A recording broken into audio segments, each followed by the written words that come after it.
After 15 years of teaching high schoolers, Alice Leung still thinks it's the best job in the world.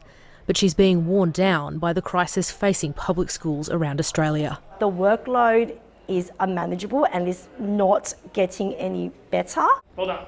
Workloads are growing, teachers are leaving, and many students are falling further behind, with an independent review finding that needs to be urgently addressed. You're not going to be teaching at your best when you've got 50 students with you instead of 30 or 24. The expert panel calls for evidence-based teaching methods in the classroom, more professional development and mentoring for teachers, and incentives for staff to work in disadvantaged schools. It's about money, but it's also about what that money's spent on.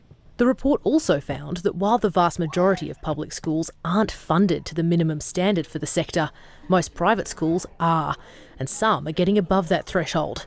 And the independent sector is worried reform could come at their expense. What we are concerned about is ensuring that we don't proceed on the basis, and it has been raised by some people, that can somehow be achieved by removing resources from other sectors. The nation's public schools are doing the heavy lifting when it comes to educating disadvantaged students. Public schools enrol nearly twice the number of students than the non-government system.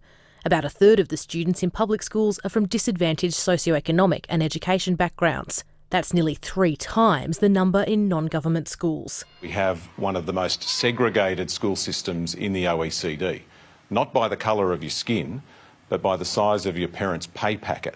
This review sets the scene for the states, territories and federal government to hash out a new school funding deal. But with such entrenched inequality to address and a need to lift student outcomes, the group are going to have their work cut out for them in 2024. Claudia Long, ABC News, Canberra.